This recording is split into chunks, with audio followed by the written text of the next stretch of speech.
गणेशाय नमः। नमस्कार बंधुगण, जय जगन्नाथ। आज मंगलवार रे आसंतो आरंभ करिबा मंगला पुराण। प्रथमे श्री मंगलांको स्तुति करिबा। जय तु मंगला मागो, जय हर चंडी, तोते सुमरिले माधुरी तो जाए खंडी। आतंक काल रे सुमरंती जेउ जन, महाघोर संकट तु फिटाऊ गहन। अदृश्य कुदृश्य हुए तो नाम धइले, विपत्ति न थाए मागो तोते आश्रा कले। तोहर जे नाम मान जेहु सुमरई, किछि संकट मागो विपत्ति न थाई। अनाथ को दया मात तू ही करि पारु, दुस्तर पड़िले मागो प्राणी की उद्धारु। जेते बेले प्राणी को जे पड़ी थाए कष्ट, तोते सुमरिले मागो फिटाऊ संकट। तोहर बार व्रत को जेहु करे चिंती, पाए से हु धन जन अचल संपत्ति। नमो नारायणी मागो अपर्णा पार्वती, भ्रमण जे करु मागो अर्धनि साराती। चंडी जे चामुंडा मागो खटंती अपार, एमानंकु संगे घेनी भ्रमण तोहर। पयरे अलता भाले सिंदूर रचिता, रंग बसन रे तोर श्रीअंग शोभिता। सिंहर पिठी रे मागो शंकर भवानी, दया कर मोते मागो धनुजनाशिनी। अथल समुद्रे मात बुड़िला भेड़ा, दुस्तर पड़िला मात उद्धार मंगला। सखा सहोदर मागो बंधु कुल नाही, विपत्ति काल रे साहा हुओ महामाई। विंध्यगिरिवासिनी हिमवंत दुहिता, एमंते द्वादश नाम देले जे विधाता। झंकड़े रहिलु मागो सारला बोलाई, काकटपुरे बोलाऊ मंगला जे तुही। लह लह जिह्वा से सिंदूर मुखे मंडी, कोणार्करे रहिलु अभया रामचंडी। पुरुषोत्तमे रहिलु विमला बोलाई, बांकीरे रहिलु मागो नाम चर्चिकाई। संबलपुरे रहिलु नाम समलाई, जाजपुर रे रहिलु नाम बिरजाई। पश्चिमे रहिलु मागो ନାମ ହିଙ୍ଗୁଳାଇ ଭୁବନେଶ୍ୱରରେ ରହିଲୁ ଗୌରୀ ବୋଲାଇ। ବାଣପୁରରେ ରହିଲୁ ନାମ ଭଗବତୀ ସକଳ ନାମରେ ତୋତେ କରନ୍ତି ଯେ ସ୍ତୁତି।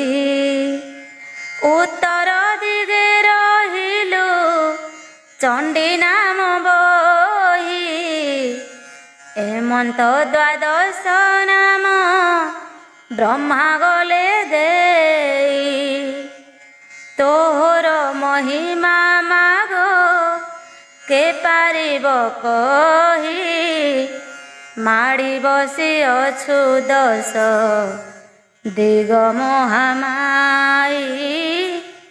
ନମସ୍ତେ ଚଣ୍ଡିକା ତୁମ୍ଭେ ହରଙ୍କର ବାମା କେ କହିପାରିବ ମାଗ ତୁମ୍ଭର ମହିମା।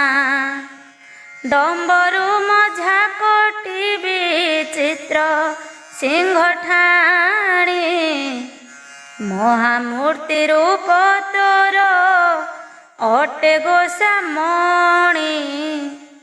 ଲହ ଲହ ଜିହ୍ୱା ମାଗ ଘୋର ଦନ୍ତ ପାଟି ନମ ଆଦି ମାତା ତୁହି ବିଜେ ସିଂହ ପିଠି। କାତି ଶେଖର ପର ମାଗ ଶୋହେ ବାମ କର ଶଙ୍ଖ ଚକ୍ର ଗଦା ମାଗ ଆୟୁଧ ତୋର। ନାନା ପୁଷ୍ପ ମାଳ ମାଳ କୁଙ୍କୁମ ଚନ୍ଦନ କପାଳେ ସିନ୍ଦୁର ଗାର ଦିଶେ ଶୋଭାବନ।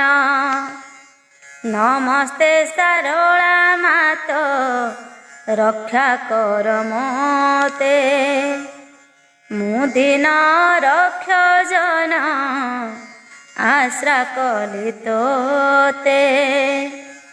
ଯେତେବେଳେ ଯାହା ମାଗ କରୁଥିବି ଇଚ୍ଛା ତୋ ପାଦ ସ୍ମରଣେ ପୁରୁଥିବ ମନବାଞ୍ଛା।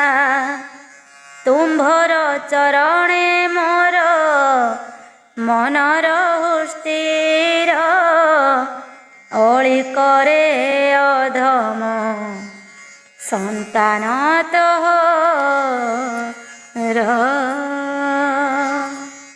ଏବେ ଆସନ୍ତୁ ମଙ୍ଗଳ ପୁରାଣ ଆରମ୍ଭ କରିବା। ଆଜିର ବିଷୟ ରହିଛି ଶ୍ରୀଧର ରାଜବନ୍ଦୀ ଓ ତାର ଦଣ୍ଡାଦେଶ। ସର୍ବମଙ୍ଗଳକାରିଣୀ ଯା ଦେବୀ ମଙ୍ଗଳା ଜଗତ ମଙ୍ଗଳ ଲାଗି ତାଙ୍କ ଲୀଳା ଖେଳା।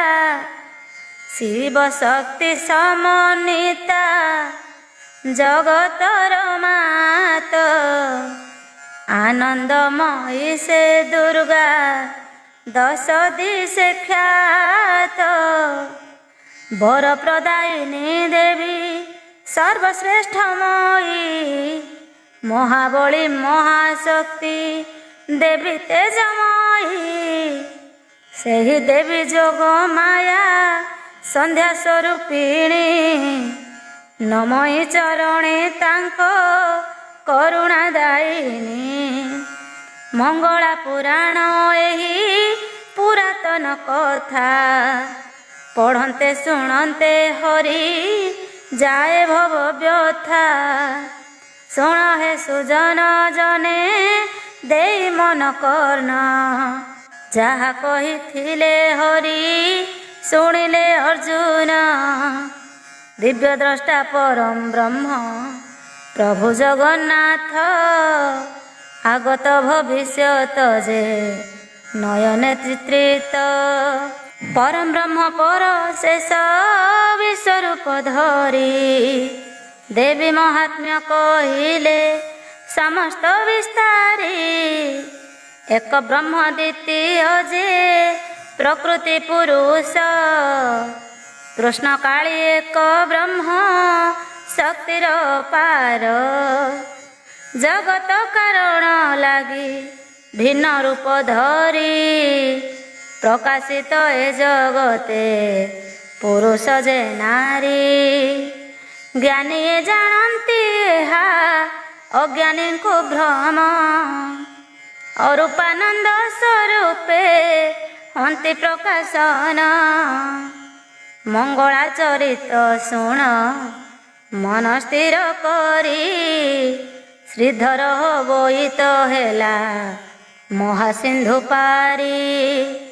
ଶ୍ଵେତଦୀପ ବିରୂପା ଯେ ବିରାଟ ନଗରୀ। ଆଧୁନିକ ବିକ୍ରେନକୁ ନାମ ଅଛି ଧରି। ବୋଇତ ଲଗାଇ ବେତାଳେ ଅନ୍ତର୍ଧ୍ୟାନ ହେଲେ। ଦେବୀ ମଧ୍ୟ ମହାଶୂନ୍ୟେ ରହି ଦେଖୁଥିଲେ। ବୋଇତ ଲାଗିଲା ପରେ ମିଳି ବହୁ ଲୋକ। ଜିନିଷ ମାନ କିଣିଲେ ବିକିଲେ ନାବିକ। ଭାରତର ଶିଳ୍ପ କଳା ଅପୂର୍ବ ପଦାର୍ଥ।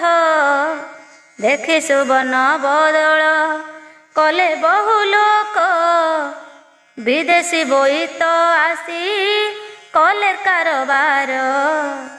ଡଗର କହିଲା ଯାଇ ରାଜାଙ୍କ ଆଗର। ଭୋରାଜନ 7ଟି ବୋଇତ ବନ୍ଦରରେ। କିଣା ବିକା କରେ ଧନ ବୋହିନିଏ ଘରେ। ଦୀପ୍ତିମନ୍ତ ଯୁବକଟି ଅଟୋଇ ମାଲିକ। ଅଛନ୍ତି ତାହାର ସତା ଅସି ଯେ ନାବିକ। ଆମ୍ଭଙ୍କୁ ପୁଛଇ ତାର ପିତାର ସନ୍ଧାନ। 18 ବରଷ ବନ୍ଦୀ କେଉଁ ନୃପରାଣ।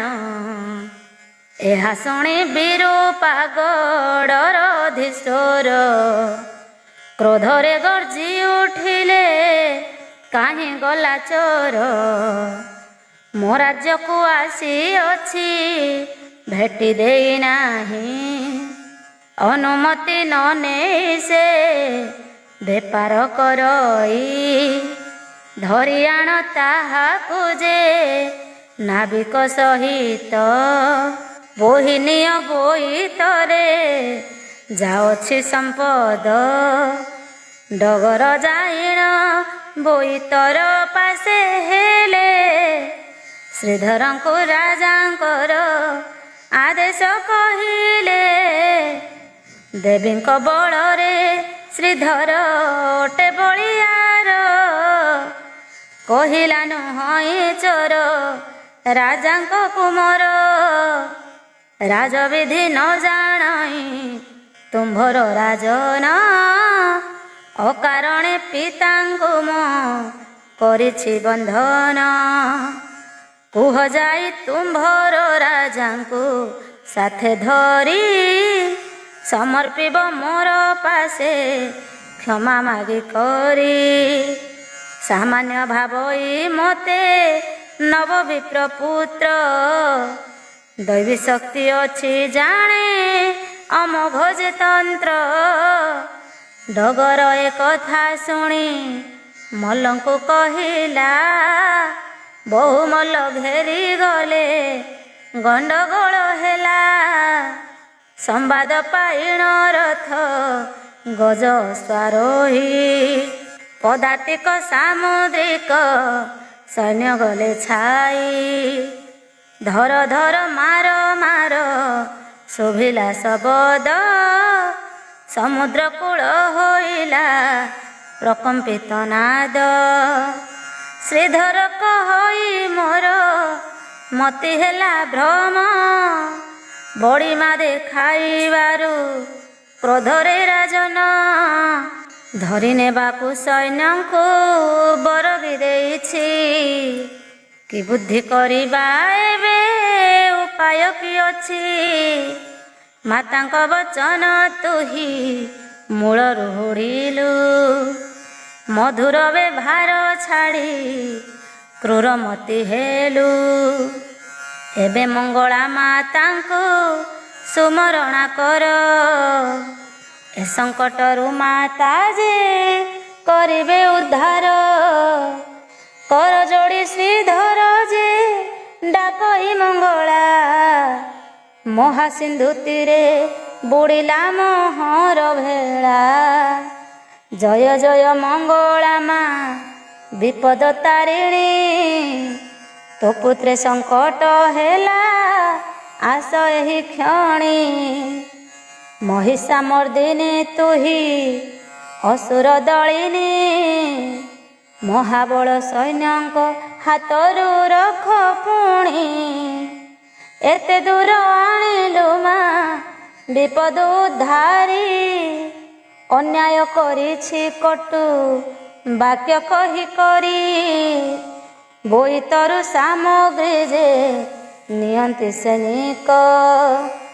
ବାନ୍ଧି ନେବାକୁ ମଲ ଯେ ଛନ୍ତି ଚାରିପାଶ। ଏ ସମୟ ଶ୍ରୀଧରର ସଙ୍କଟ ଜାଣିଣ। ମଙ୍ଗଳା ଚଣ୍ଡୀ ରୂପରେ ମାତା ଆଗମନ। ମହାମାୟା ସୀତାକୁ କୋଳରେ ଧରିଲେ। ସ୍ଥିର ହୋଇ ବସ ବତ୍ସ ରଖିବି ମୁଁ ଭଲେ। ଶ୍ରୀଧର ଦେହରେ ମାତ ଆବିଷ୍ଟ ଯେ ହେଲେ। କାତ୍ୟାୟନୀଙ୍କୁ ଡାକି ସୋମନାଥ ସମର୍ପିଲେ। ନୀରବ ରହିବାକୁ ସେ କହିଲେ ବୁଝାଇ। ପ୍ରତିରୋଧ କରି ଗୋଳ କେବେ ସିଦ୍ଧ ନହିଁ। ବଡ଼ ଭରତ ପରାଏ ନୀରବ ସେ ହେଲେ। ବିନା ବାଧାରେ ସୈନିକେ ତାକୁ ବାନ୍ଧି ନେଲେ। ନାବିକମାନଙ୍କୁ ଜଗି ରହିଲେ ସେଠାରେ। ରାଜଜ୍ଞାନ ଅନୁସରି ସମୁଦ୍ର ତୀରରେ। କାଳିଆସି ସୁରକ୍ଷିତ କଲେ ଧନରତ୍ନ। ଯାହାକୁ ଧରନ୍ତେ କାଳି ଅନାଗ ଉତ୍ପନ୍ନ। ବୋଇତ ମଧ୍ୟରେ ହୁଏ ଫୁଫୁକାର ଶବ୍ଦ। ଭୟରେ ଜଗି ରହିଲେ ରାଜପାରିଷଦ। ସୁଦର୍ଶନ ରାଜା ପାଶେ ବନ୍ଦୀକୁ ଯେ ନେଲେ। ହୋ ହୋ ହୋଇ ହସି ରାଜନ କହିଲେ। ଆରେ ପାଗଳ ଦିଟା ମୁକ ଯେ ଅଟନ୍ତି। ମାନସ ନ ମାନ କିଛି ଶିଖି ଯେ ନାହାନ୍ତି। ଏହାକୁ ନେଇଣ ଘୋର ଅରଣ୍ୟ ଭିତରେ। ମୁଣ୍ଡ କାଟି ଫିଙ୍ଗି ଦିଅ ବାଘଙ୍କ ଆଗରେ। ରାଜା ଦେଶେ ଘାତକ ବନ୍ଦୀକୁ ଯେ ନେଲା। 26 ଜଣ ମଲ୍ଲଙ୍କୁ ବାଛି ସଙ୍ଗୀ କଲା। ନିକାଞ୍ଚନ ବନେ ନେଇ ହେଲେ ପରବେଶ। ଶ୍ରୀଧର କଣ୍ଠରେ ଦେବୀ କରିଲେ ଆଦେଶ। ମାରିବ ଯେ ସତ୍ୟ କଥା ଯମକୁ ଜଗିବ। ଏକ ଚଟରେ ଆମ୍ଭର ପରାଶକୁ ନେବ। ଦ୍ୱିତୀୟ ଚୋଟ ମାରିଲେ ବିଧି ହେବ ବାମ। ସମସ୍ତଙ୍କୁ ଏଠାରେ ଯେ ନେଇଯିବ ଯମ। ଶୁଣ ହେ ଶ୍ରଦ୍ଧାଳୁ ଜନେ ମଙ୍ଗଳା ଚରିତ। ଅଦୃଶ୍ୟରେ ମହାମାୟା ଥିଲେ ଯେ ଜାଗ୍ରତ। ପ୍ରଥମ ଘାତକ ଖଡ୍ଗ ଧରି କ୍ରୋଧ ଭରେ। ପ୍ରହାରିଲା ଶ୍ରୀଧରର କନ୍ଧର ଉପରେ। ତୀକ୍ଷ୍ଣ ଖଡଗ ହାତୁ ଓଲଟିଣ ଗଲା। ଘାତକର ଗଣ୍ଡି ମୁଣ୍ଡ ଦ୍ୱିଖଣ୍ଡ ହୋଇଲା। ଏହା ଦେଖି ଦ୍ୱିତୀୟ ଘାତକ ଗଲା ଖରେ। ଖଡଗକୁ ସଜାଡ଼ିଣ ଧରିଲା ଦୃଢ଼ରେ। ଉଠାଇ ପ୍ରହାର କରନ୍ତେ ହାତୁ ଗଲା ଖସି। ନିଜ ବେକ ଛିଡ଼ି ତଳେ ପଡ଼ିଲା ଯେ ଖସି। ଏହିପରି ଜଣଙ୍କ ପରେ ଯେ ଜଣେ ଗଲେ, 26 ଘାତକ ମଲ ଭୂମିରେ ଲୋଟିଲେ। ଏହା ଦେଖି କଟୁଆଳ ଆଶ୍ଚର୍ଯ୍ୟ ହୋଇଲା, ଧଇଁ ସଇଁ ହୋଇ ରାଜା ପାଖରେ କହିଲା, ସମସ୍ତ କଥା ବୁଝାଇ କହଇ ଭୟରେ, ସାମାନ୍ୟ ବାଳକ ନୁହେଁ ଦେଖିଲି ନେତ୍ରରେ। ଖଡ଼ଗର ଉଠାନ୍ତେ ଏକ ଶବଦ ହୁଅଇ, ଜ୍ୟୋତିର୍ମୟୀ ନାରୀ ମୁଣ୍ଡ ଝଲସି ଦିଶଇ।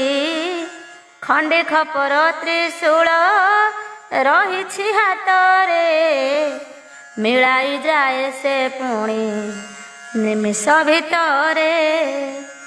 ଶୁଣ ହେ ସୁଜନ ଜନେ ଏ 26 ଜଣ, ଶିଶୁ ଗର୍ଭିଣୀ ହତ୍ୟା ଯେ କରିଥିଲେ ପୁଣ।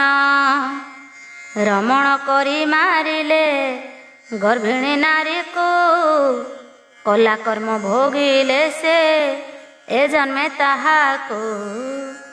କରମ ଫଳ କଦାପି ନୁହଁ ଖଣ୍ଡନ, ଏଥିପାଇଁ ସୁଜ୍ଞ ଜଣେ ହୁଅ ସାବଧାନ। ଏ ଉତ୍ତାରୁ ଯାହା ହେଲା ଶୁଣ ମନ ଦେଇ, ରାଜା ଆଦେଶ କରିଲେ ଶୁଳି ଦିଅ ନେଇ।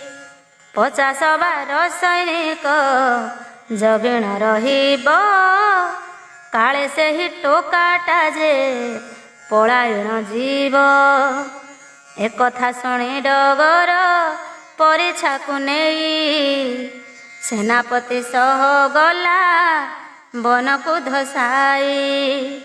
ଶୂଳିଆ ପଦାକୁ ଆଣି ଶ୍ରୀଧରକୁ ଟାଣି, ଛାଟରେ ରହିଛି ସାଥୀ ମଙ୍ଗଳାଙ୍କୁ ପୁଣି। ଶ୍ରୀଧର ସ୍ନାନ କରିଣ ଗଲା କାଳି ଧରି, ଟେକିଲା ମଙ୍ଗଳା ମାତ ଏବେ ଗଲି ସରି। କାନରେ ଶୁଭିଲା ବତ୍ସ ଭୟ କର ନାହିଁ, ସବୁବେଳେ ତୋର ପଛେ ରହିଅଛି ମୁହିଁ।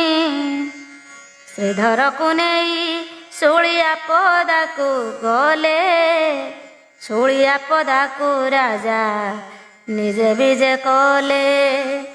ଏ ସମୟ ମଙ୍ଗଳା ଯେ ବୃଦ୍ଧା ରୂପ ଧରି, ପ୍ରବେଶିଲେ ରାଜା ପାଶେ ଦେବୀ ମାୟା କରି। 100 ବରଷରୁ ଉର୍ଦ୍ଧ୍ୱ ବୁଢ଼ୀର ବୟସ, ଚାଲି ନ ପାରଇ ଉଡ଼େ ଫର ଫର ବେଶ। ବିଭତ୍ସ ଅଟଇ ରୂପ ଦେହରେ ଦୁର୍ଗନ୍ଧ, ବିରକ୍ତ ହୋଇଣ ରାଜା ବିଚାରିଲେ ମନ୍ଦ।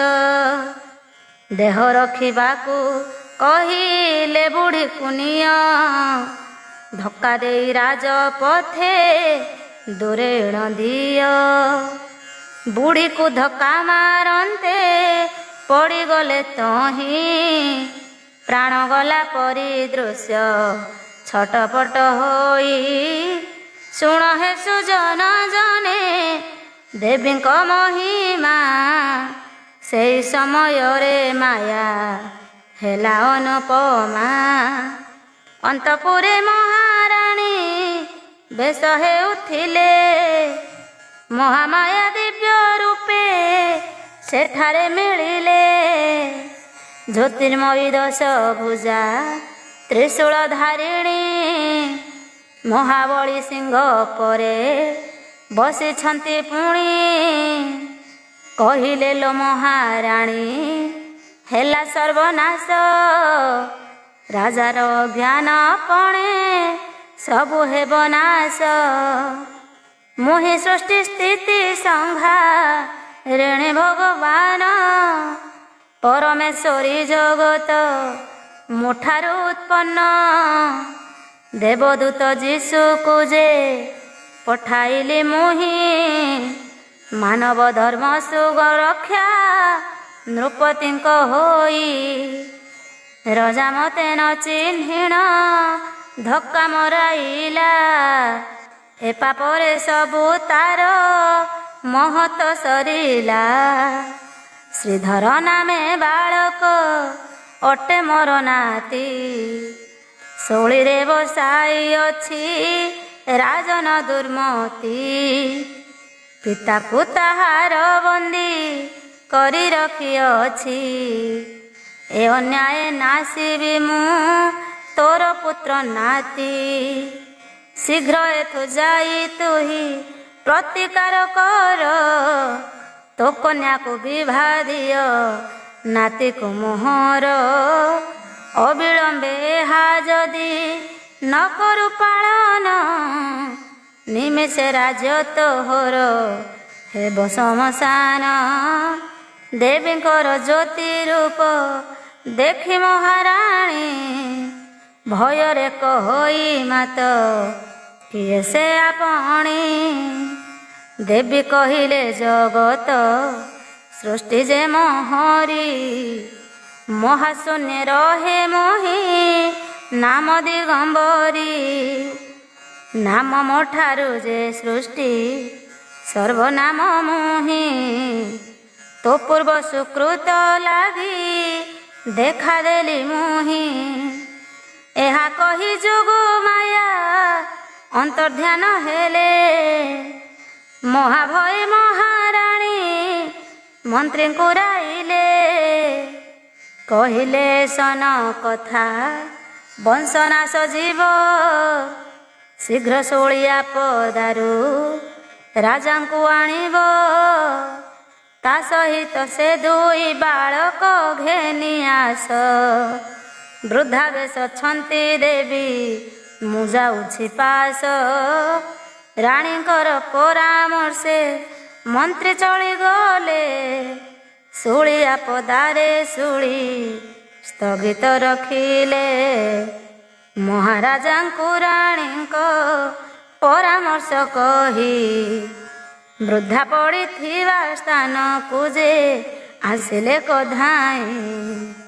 ବୃଦ୍ଧାଙ୍କ ପାଦକୁ ମନା କନ୍ତି ମହାରାଣୀ, ରାଜାଙ୍କୁ ଦେଖି କହିଲେ ଏ ବିଶ୍ୱଜନନୀ। ମାୟା ରୂପ ତାଙ୍କର ଯେ କ୍ଷମା ମାଗିନିଅ, କାନ କାଳକୁ ସୁଯଶ ଜଗତେ ରଖାଅ।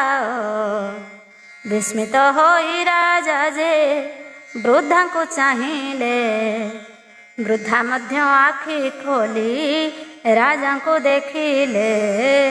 କହନ୍ତି ରାଜନ ଯଦି ତୁମ୍ଭେ ଆଦିମାତ, କାହିଁକି ସ୍ୱରୂପେ ମୋତେ ନ ଦେଲ ସାକ୍ଷାତ। କି କାରଣେ ଆସିଥିଲ ନ ଜାଣିଲି ମୁହିଁ, କ୍ଷମା କର ସାମାନ୍ୟ ମୁଁ ଭାବିନେଲି ତହିଁ। ନୃପତି କ୍ଷମା ମାଗନ୍ତେ ଦେବୀ ଯେ ଉଠିଲେ, ମୋର ପୁତ୍ର ଧନେଶ୍ୱର ରହେ ତ ବନ୍ଦୀରେ। ଜମ୍ବୁଦ୍ୱୀପ ମହାରାଜ ଅଟଇଟି ସେହି, ସାଗରରେ ପଦ୍ମ ପରେ ଦେଖାଗଲି ମୁହିଁ। ତୋହର ପାପ ଦୃଷ୍ଟିକୁ ନ ହେଲା ଗୋଚର, ବିନା ଅପରାଧେ ବନ୍ଦୀ କଲୁ ନୃପବର। ଅଷ୍ଟାଦଶ ବରଷ ଯେ ବିଗତ ହୋଇଲା, ରାଣୀ ନାମ ଖୁଲଣା ଯେ ସଦା କାଳେ ବସି। ତାର ଏହି ପୁତ୍ର ଶ୍ରୀଧର ଖୋଜେ ଆସି, ମୁହିଁ ତାକୁ ଆଣି ଅଛି ବୋଇତ ମୋହର। ଜୟ ମଙ୍ଗଳା ପତାକା ଉଡ଼େ ଫର ଫର, ଏ ମୋର ସମସ୍ତ ମାୟା ଦେବେ ଅଗୋଚର। ଭାଗ୍ୟବତୀ ରାଣୀ ସ୍ୱରୂପ ଦେଖିଛି ନେତ୍ରର, ବୁଢ଼ୀର ପାଦରେ ମଥା ରଖି ନୃପବର। କହିଲେ ସ୍ୱରୂପ ଦେଖିବା ଭାଗ୍ୟ ନାହିଁ ମୋର, ସତ୍ୟ ଯେବେ ତୁମ୍ଭେ ବିଷ ବନ୍ଦିନୀ ଗୋମାତ। ଚାଲ ମୋର ନବରକୁ ବହି କୃପା ଚିତ୍ତ, ବୁଢ଼ିବେ ସେ ମଙ୍ଗଳା ଯେ ଉଠିଣ କହିଲେ, ଶ୍ରୀଧରଙ୍କୁ ନେଇ ନିଜ କୋଳେ ବସାଇଲେ। ତାପରେ ଉଠି ନବର ପ୍ରାସାଦକୁ ଗଲେ, ସତେଜ ଓ ଶକ୍ତିମାନ ପରି ମନେ ହେଲେ। ଦିବ୍ୟାସନ ଦେଇ ରାଣୀ ବସାଇଲେ ନେଇ, ପାଦ ପୂଜା କଲେ ଶୁଭା ଶୀତ ଜଳ ନେଇ। କହନ୍ତି ମାଏ ଶୁଣ ହେ ବିରୂପୀ ନରେଶ, ଦୟା କ୍ଷମା ବିଚାର ଯେ ସୁଜ୍ଞାନ ବିଶେଷ। ନୃପତି ଅଟନ୍ତି ରାଜେ ଧର୍ମ ଅବତାର, ଲକ୍ଷଣର ନାରୀଙ୍କର ସେ ପରା ଈଶ୍ୱର। ଅଳପ କଥାରେ କ୍ରୋଧ ଉଚିତ ନୁହଁ, ପ୍ରତ୍ୟେକ କଥା ବିଚାର କରିବ ଯେ ନେଇ। ଏ ବିଚାରେ ରାଜପଦ ରାଜ୍ୟ ଛାର ଖାର, ଏମନ୍ତ ଭାବେ ମଙ୍ଗଳା ଉପଦେଶ ଦେଲେ। ରାଜର ମନ ମାନସ ତୃପ୍ତି କରାଇଲେ, କହି ଶ୍ରୀ ବିଷ୍ଣୁ ଦେବ ଲଳିତ ଭାଷାରେ। ମଙ୍ଗଳା ପୁରାଣ କଥା ଶୁଣ ନାରୀ ନରେ, ପିତା ପୁତ୍ରଙ୍କର ମଧୁର ମିଳନ, ରାଜା ସୁଦର୍ଶନଙ୍କର କନ୍ୟାଦାନ। ଶ୍ରୀହରି ଉବାଚ ପରମେ ଯୋଗେଶ୍ୱରୀ ସେ ମଙ୍ଗଳା ମାତ, ଭକତ ଭାବରେ ରହିଥିଲେ ସେ ମୋହିତ। ସେହି କାଳୀ କାତ୍ୟାୟନୀ ନମସ୍ୟ ଅଟନ୍ତି, ତିନି ଲୋକରେ ଯେ ବାସ ଜଗତ ମହନ୍ତି। ଧରିତ୍ରୀରେ ଲୋକ ମାତା ମଙ୍ଗଳା ବୋଲାଇ, ଭୂବଳେ ବାୟୁ ଶକ୍ତି ଯେ ମହାମାୟା କହି। ସୁଲୋକରେ ତେଜମୟୀ ସେହି ଯୋଗ ମାୟା, ମହଲୋକେ ସିଦ୍ଧି ଦାତ୍ରୀ ଅରୂପା ଯେ କାୟା। ଜନଲୋକେ ଜନେତା ଶ୍ରୀ ଜଗତ ପାଳିନୀ, ତପଲୋକେ ତପସ୍ୱିନୀ ତ୍ରିଲୋକ ବନ୍ଦିନୀ। ସତ୍ୟଲୋକେ ସତ୍ୟବାକ ଦେବୀ ସନାତନୀ, ବିଷ୍ଣୁ ଲୋକରେ ବଗଳା ଲକ୍ଷ୍ମୀ ଠାକୁରାଣୀ। ବ୍ରହ୍ମଲୋକ ଗାୟତ୍ରୀ ଦେବୀ ଯେ ବେଦ ମାତା, ଶିବଲୋକେ ଗୌରୀ ଯେ ମଙ୍ଗଳ ମୂରତି। ସେହି ପରମେଶ୍ୱରୀଙ୍କୁ କୋଟି ନମସ୍କାର, ମଙ୍ଗଳକାରିଣୀ ମାତା ଅଭୟା ପୟର। ଶୁଣ ସାଧୁ ଜନେ ଏହି ମଙ୍ଗଳା ପୁରାଣ, ପଢ଼ନ୍ତେ ଶୁଣନ୍ତେ ନ ଦଣ୍ଡୋଇ କାଳ ଯମ। କଳି କଳ୍ମଷ ନାଶନେ ଅମୋଘ ଗଦ, ସୁଜନ ଜନଙ୍କ ହିତେ ଅଟଇ ଯେ ମୋଦ। ସୁଦର୍ଶନ ରାଜାଙ୍କୁ ଯେ ମଙ୍ଗଳା କହିଲେ, ଯାହା କରିଛୁ ଅନ୍ୟାୟ କ୍ଷମା ନାହିଁ ଭଲେ। ମୋହର ବଚନ ମାନ ହେ ଶ୍ଵେତ ନରେଶ, ମୁଁ କାଳିଆଣ ଧନେଶ୍ୱର ମୋହର ପାଶ। ପିତା ପାଇ ଶ୍ରୀଧର ସନ୍ତୋଷ ଯେ ହୋଇବ, ସାତ ସମୁଦ୍ର ପାରଇ ଶ୍ରମ ଯେ ମିଳିବ। ତୋହର ନନ୍ଦିନୀ ପୂର୍ବେ ଋଷି କନ୍ୟା ଥିଲା, ଭାରତୀୟ ବେଦ ଧ୍ୟାୟୀ କୁମାରୀ ରହିଲା। ଉପଯୁକ୍ତ ଦେବ ପୁତ୍ର ନ ମିଳିଲା କାହିଁ, ସାରା ଜନମ ଗଲା ତା ତପସ୍ୟାରେ ବହି। ଶିବଙ୍କୁ ସନ୍ତୋଷୀ ସେହି ପାଇଅଛି ବର, ଏ ଜନ୍ମରେ ଦେବ ସୁତ ଲଭିବ ଯେ ବର। ଶ୍ରୀଧର ଅଟଇ ଦେବ ଅଂଶୀ ମୋର ନାତି, ତାହାକୁ କନ୍ୟାଦାନ କର ଯେ ନରପତି। ମହାସୁଖୀ ହୋଇ ସେହୁ ପୂର୍ବ ତପ ବଳେ, ଅପାର ସୁଖ ଲଭିବ ଏ ମହି ମଣ୍ଡଳେ। ଏହା ଶୁଣି ରାଜା ରାଣୀ ହୋଇଲେ ଆନନ୍ଦ, ପ୍ରଣାମ କରିଲେ ଧରି ମଙ୍ଗଳାଙ୍କ ପାଦ। ଡଗର ପଠାଇ ଅଣାଇଲେ ଧନେଶ୍ୱର, ନାପିତ ଡକାଇ ମୁଖ କଲେ ପରିଷ୍କାର। ସୁବାସ ଜଳରେ ତାଙ୍କ ସ୍ନାନ କରାଇ, ପାଟ ବସ୍ତ୍ର ପରିଧାନେ ଆଣିଲେ କଜାଇ। ରାଜାଙ୍କ ପାଶରେ ଚାରେ କରାଇଲେ ଠିଆ, ମଙ୍ଗଳା କହିଲେ ରାଜା ବୁଝିଲୁ ମୋ ମାୟା। ମୋତେ ହତାଦର କରି ଏ ଫଳ ପାଇଲୁ, 18 ବରଷ ବନ୍ଦିଶାଳରେ ରହିଲୁ। ମଙ୍ଗଳାକୁ ଚିନ୍ତି ପାଦ ଧରେ ଧନେଶ୍ୱର, ଶୁଣିଲି ମୋ ପୁତ୍ର ଆସିଅଛି ଏହିଠାର। ଚିହ୍ନାଇ ଦିଅ ମୋହର କ୍ଷମା କର ଦୋଷ, କୁପୁତ୍ର ମୋହିତ ହର ନ କର ନିରାଶ। ଶ୍ରୀଧରକୁ ମାତା ଦେଲେ ନୟନେ ଇସାରା, ଏହି ତୋର ପିତା ଚିହ୍ନ ନୟନ ପୁତୁଳା। ଶ୍ରୀଧର ଧନେଶ୍ୱରକୁ କରିଲା ପ୍ରଣାମ, କଣ୍ଠରେ ତାହାର ଥିଲା ପଦକ ପ୍ରମାଣ। ମଙ୍ଗଳା ବୋଲିଣ ଲେଖା ତହିଁରେ ହୋଇଛି, ଖୁଲଣାକୁ ଦେଇଥିଲେ ସନ୍ତକ ରହିଛି। ଦେବଦୁର୍ଲଭକୁ ମୋର ରାଜା କଲେ କୋଳ, ନୟନରୁ ବହିଯାଏ ପ୍ରେମେ ଅଶ୍ରୁ ଜଳ। ମାତା ତୋହର କିପରି ଅଛି ରେ ନନ୍ଦନ, ମଙ୍ଗଳା ମା ଏଠାକୁ ଯେ ଅଣାଇଲେ ଜାଣ। ପିତା ପୁତ୍ରଙ୍କ ମିଳନ ଅପୂର୍ବ ଯେ ଭାବ, ଆନନ୍ଦ ଶୋକ ମିଶ୍ରିତ ଅପାର ଗୌରବ। ମହାରାଜା ସୁଦର୍ଶନ ମନ୍ତ୍ରୀଙ୍କୁ ରାଇଣ, ଧନେଶ୍ୱର ରହିବାକୁ ବାଛ ଯୋଗ୍ୟ ସ୍ଥାନ। ଅତି ସୁସଜ୍ଜିତ ଅତିଥି ନିବାସକୁ ନେଇ, ପିତା ପୁତ୍ର ସୋମନାଥ ରାଜନ ରଖାଇ। ମଙ୍ଗଳାଙ୍କ ଲାଗି ଦେଲେ ରାଣୀ ହଂସପୁର, ଦାସ ଦାସୀ ଆଣିଦେଲେ ସୌଭାଦୁଆ ହାର।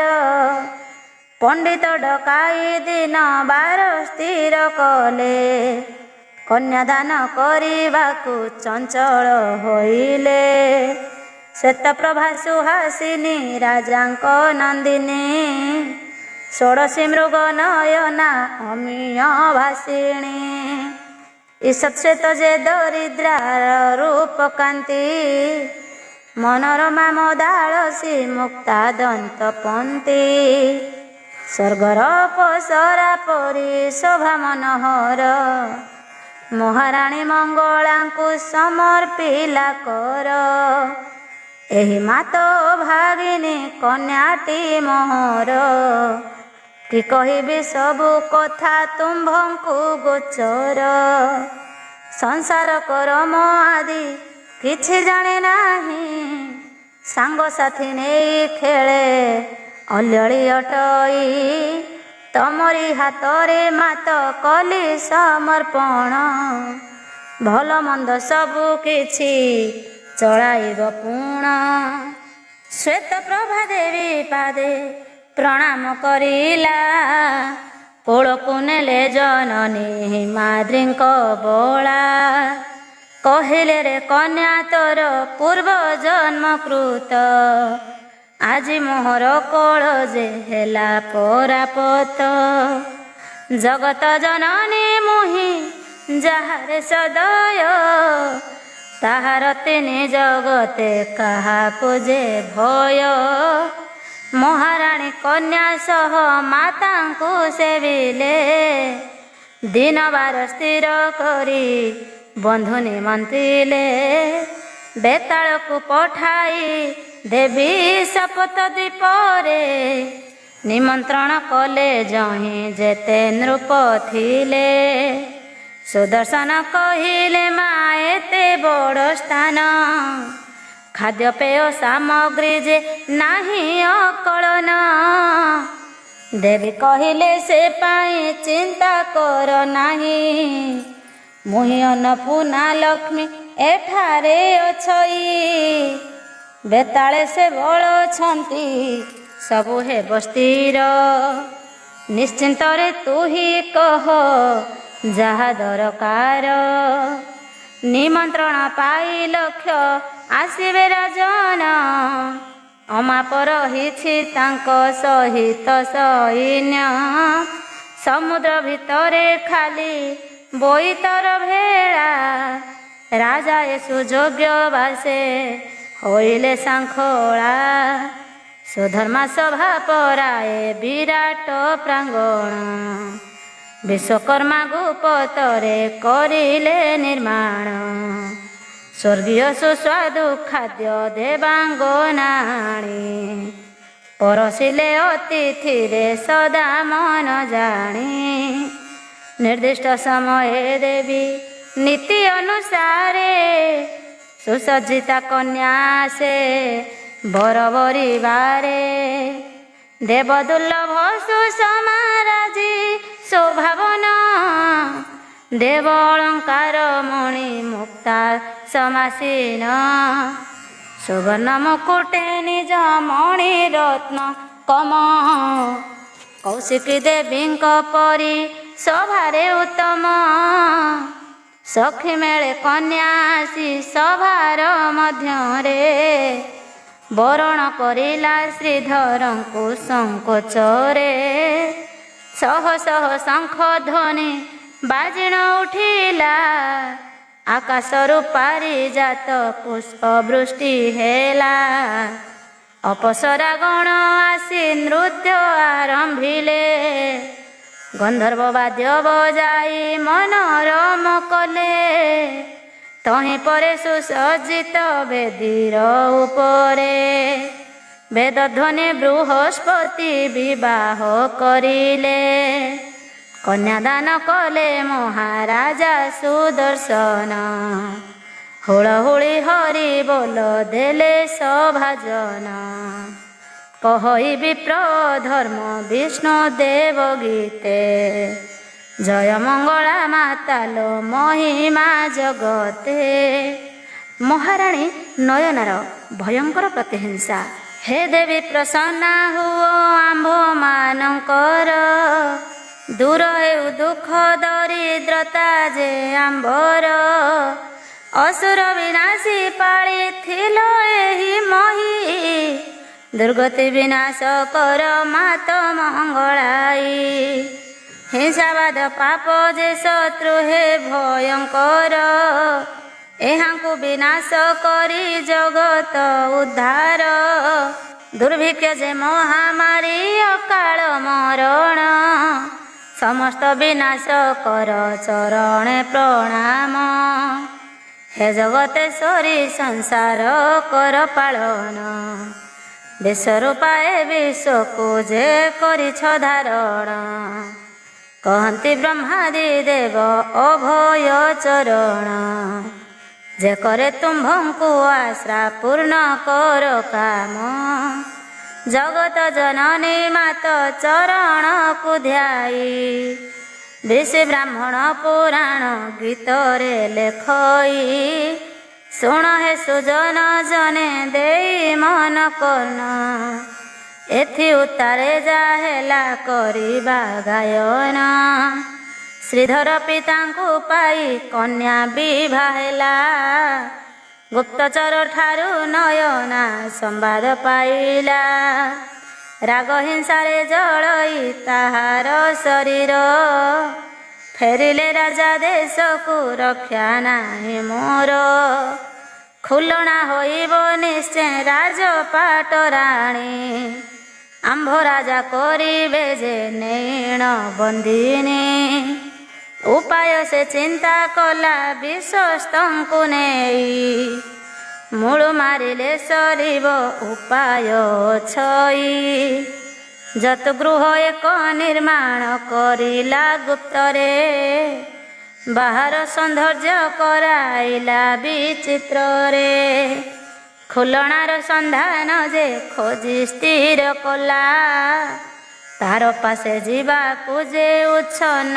ହୋଇଲା ଡଗରକୁ ନେଇ ଗଲା ନୟନା ସୁନ୍ଦରୀ। ଖୋଲଣା ପାଶରେ ଦେଖେ ଅପୂର୍ବ ଯେ ସିରି। ସୁନ୍ଦର ଉଆସ ତାର ରମଣୀୟ ସ୍ଥାନ। ବ୍ରାହ୍ମଣ ପରିବାର କରେ ଅତ୍ୟନ୍ତ ଜନ। ଏହା ଦେଖି ନୟନାର ହୃଦୟ ଜଳିଲା। ପ୍ରତିହିଂସାରେ ତାହାର ସର୍ବାଙ୍ଗ ଥରିଲା। ଡଗର ଲଗାଇ ବଳାତ୍କାରେ ଧରି ନେଲା। ଅସତୀ କଳଙ୍କିନୀ କହି ବହୁ ଗାଳି ଦେଲା। ଦେହ ବିକି ଧନ ଏତେ କରୁ ରୋଜଗାର। ନିଶ୍ଚୟ ଆଜି ତୋହର କାଟିବି ମୁଁ ଶିର। ଖୁଲଣା କାନ୍ଦିଣ କହେ ଏକଥା ନ କହ। ପତିବ୍ରତା ସତୀ ମୁହିଁ ବିକି ନାହିଁ ଦେହ। ରାଗରେ ନୟନା କହେ ଯେବେ ତୁ ହି ସତୀ। ସତୀପଣର ଦେଖାଅ ମୋତେ କରାମତି। ଓଛଳା ନଦୀକୁ ପାର ହେବୁ ପାଦେ ଚାଲି। ପାଣି ନ ଲାଗିବ ପାଦେ ଜଣା ସତୀ ବୋଲି। ଏହା ଶୁଣି ଖୁଲଣା ସୁମରେ ମା ମଙ୍ଗଳା। ବିଷମ ପରୀକ୍ଷା ଏତ ବୁଡ଼ିଲା ମୋ ଭେଳା। ଶୂନ୍ୟରୁ ଶୁଭିଲା ବାଣୀ ଭୟ ନାହିଁ ଝିଅ। ନିର୍ଭୟରେ ପରୀକ୍ଷା ତୁ ସମାଜକୁ ଦିଅ। ଦେବୀ ଯୋଗ ମାୟା ରୂପେ ସେଠାରେ ରହିଲେ।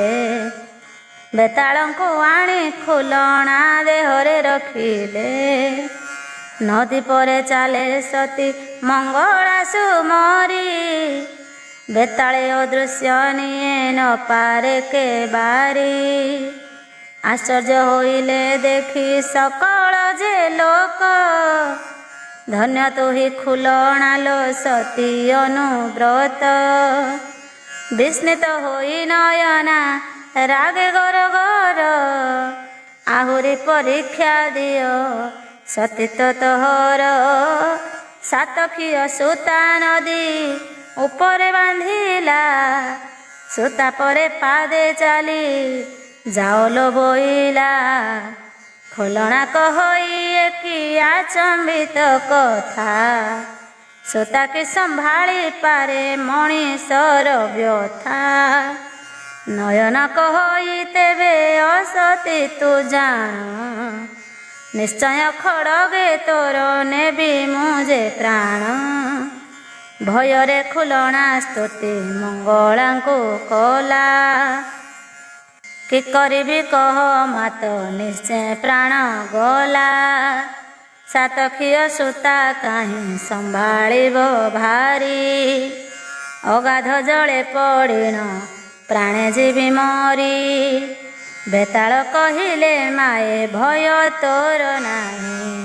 ସୂତା ପରେ ପାଦ ଯହୁଁ ଖୁଲଣା ରଖିଲା।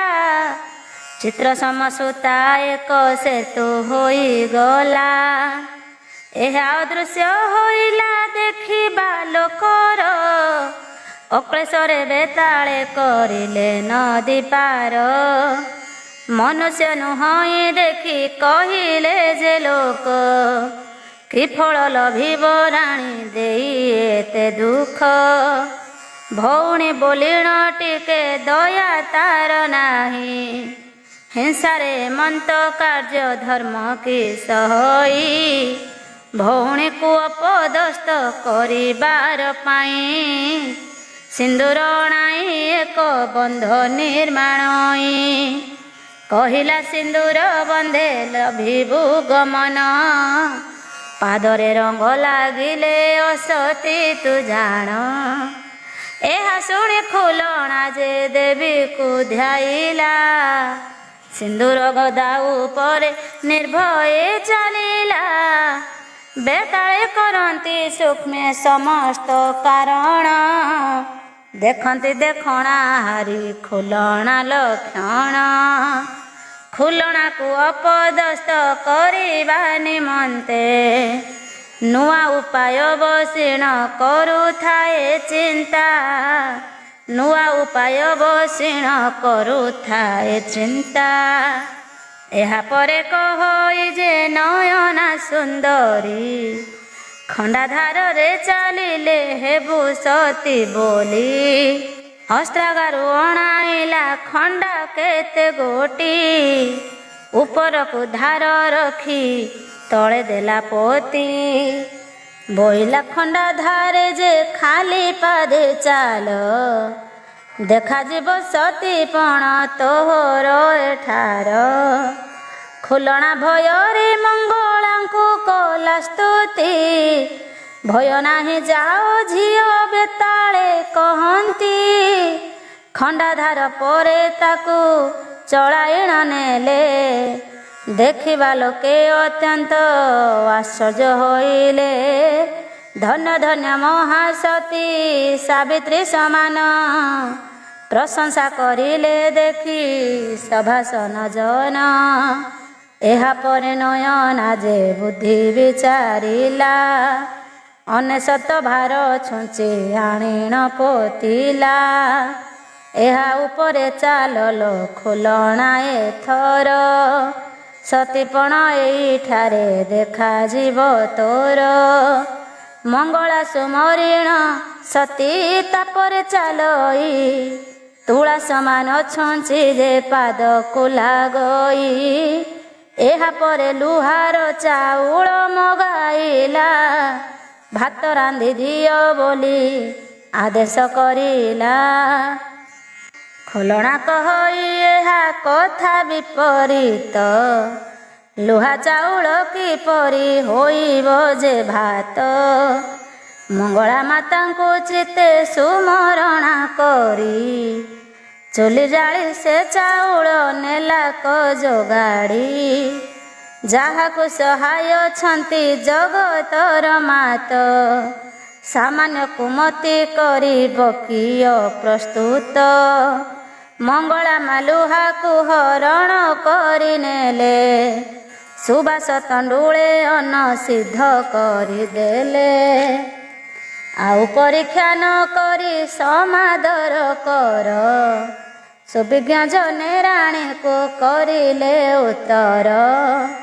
ଏଥର ନୟନା କୁହେ ଆଉ ଏକ ବାର ଅଗ୍ନି ପରୀକ୍ଷା ଦେବ ସେ ଦେଖିବେ ଯେ ନର। ପୂର୍ବରୁ ଯେ ଯତୁ ଘର କରି ରଖିଥିଲା ସେଇ ଘରେ ଖୁଲଣାକୁ କ୍ରୋଧରେ ରଖିଲା। ଏଥର ମରିବନି ସେ ବିଚାରଇ ମନ ପରୀକ୍ଷା ଛଳରେ ତାର ଘେନି ବିପରାଣ। ଯୋଉ ଘରେ ଭରି ଦ୍ୱାର ଚଉମୁଦ ଦେଲା ଚାରିପାଶେ ଅଗ୍ନି ଲଗାଇଣ ଯେ ଜଗିଲା।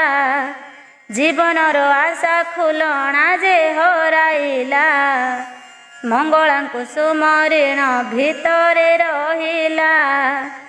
ବଞ୍ଚିଲେ ଗୋମାତ ସୁନାମ ହୋଇବ ତୋର ମରିଲେ କୋଳ ଯେହ୍ନେ ମିଳିବ ଯେ ମୋହର। ଯୋଗମାୟା ଅସହ୍ୟ ଯେ ହୋଇଣ ପଡ଼ିଲେ ଅଗ୍ନି ମଧ୍ୟ ଖୁଲଣାକୁ କୋଳରେ ଧରିଲେ। ଅଗ୍ନିକୁ କହିଲେ ତୁହି ଚନ୍ଦନ ସଦୃଶ ଶାନ୍ତ ହୋଇ ଭସ୍ମ କର କନ୍ୟାନ ପରଶ। ଯତୁ ଘର ଜଳି ଭସ୍ମ ମୁହୂର୍ତ୍ତକେ ହେଲା ସେହି ଅଗ୍ନିରାଣୀ ହଂସପୁରକୁ ଧାଇଁଲା। ନଗର ବାହାର ସବୁ ଜାଳି ପକାଇଲା ପ୍ରାଣ ବିକଳେ ସମସ୍ତେ କଲେ ହୋଇ ହାଲ୍ଲା। ଖୁଲଣା ଅଗ୍ନିରୁ ବାହାରିଣ ଯେ ଦେଖଇ ତାପାସେ ବିନତି କଲେ ରଖ ମହାମାଇ। ନୟନାର ନ୍ୟାୟରେ ଚଳଇ ନଗର ମହାସତୀ ଧନ ଜୀବନକୁ ରକ୍ଷା କର।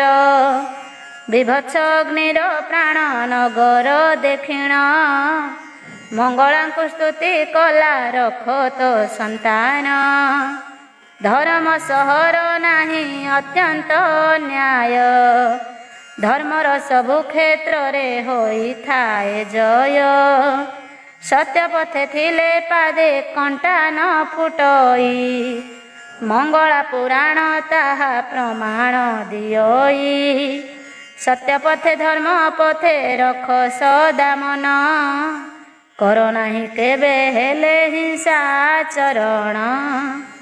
ଏହା ସହି ନ ପରନ୍ତି ଜଗତର ମାତ, ଦୁଷ୍ଟଙ୍କ ଦଳନ ଲାଗି ହୋଇଥାନ୍ତି ଜାତ।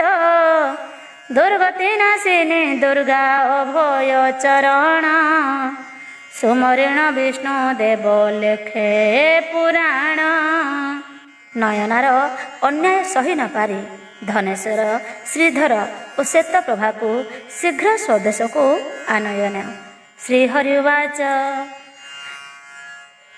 ମଙ୍ଗଳା ସାକ୍ଷାତ ଦୁର୍ଗା ଦୁର୍ଗତି ନାଶିନୀ, ଦୁର୍ଗତି ଦୁଷ୍ଟଙ୍କୁ ସହି ନ ପାରନ୍ତି ପୁଣି।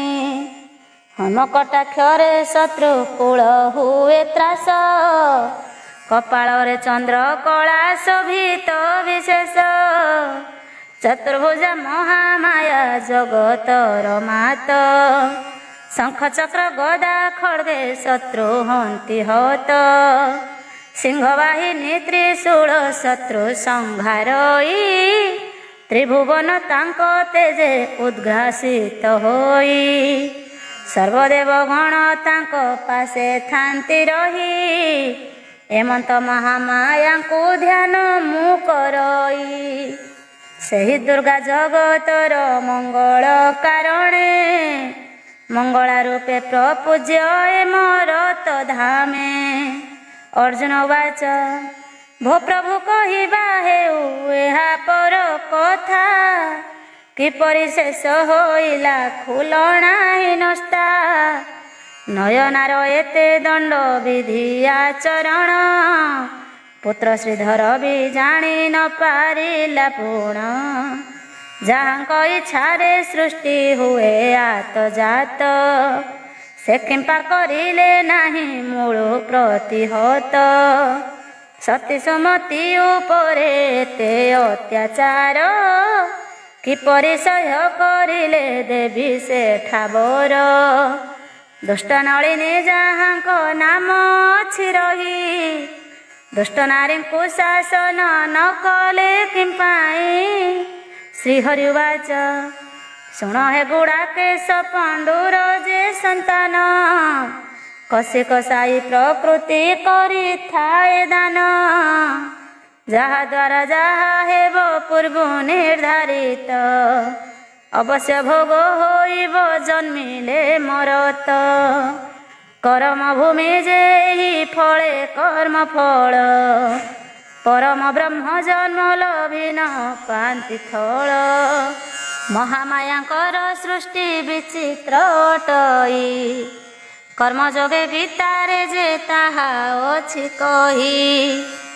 ଗୁରୁ ଇଷ୍ଟ କର୍ମ ଫଳ ଭୋଗ କରାନ୍ତି, ନିର୍ମଳ ପବିତ୍ର କରି ନିତ୍ୟ ଧାମେ ନିଅନ୍ତି।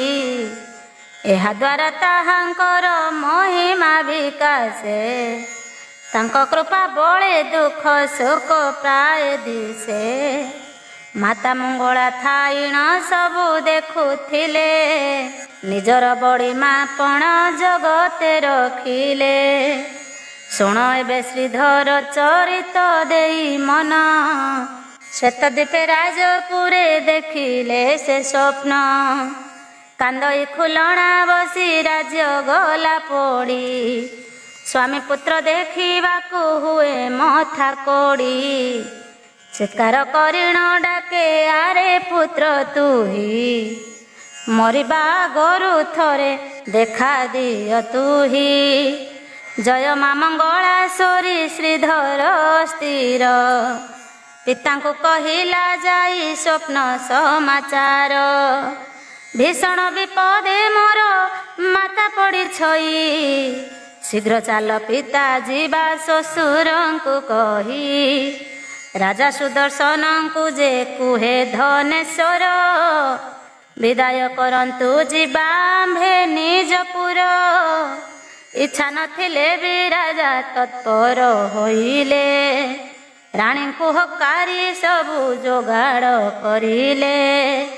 କନ୍ୟା ଯିବ ଶାଶୁ ଘର କାହିଁ ଜମ୍ବୁଦ୍ୱୀପ, ସୁନାମ ଯେପରି ହେବ ଚିନ୍ତା କଲେ ନୃପ। ମନ୍ତ୍ରୀ କହିଲେ ଦାନ ଯେ ଯୌତୁକ ମାନ। ଚିଠା କର ବର କନ୍ୟା ବାହୁଡ଼ିବେ ଜାଣ। ସମୁଦ୍ର ହାତ ଧରି କ୍ଷମା ମାଗି ନେଲେ। ବିଗତ ଘଟଣା ମାନ ନରଖ ମନରେ। ଅଜ୍ଞାତପଣରେ ତୁମ୍ଭଙ୍କୁ ମୁଁ ଦଣ୍ଡ ଦେଲି। କନ୍ୟା ଦେଇଣ ଏବେ ମୁଁ ଶରଣ ପଶିଲି। ଧନେଶ୍ୱର କହିଲେ ବିଧିର ବିଚାର। ହେବାର ଯାଥିଲା ହେଲା ଦୋଷ ବା କାହାର। ଜୟ ମା ମଙ୍ଗଳା।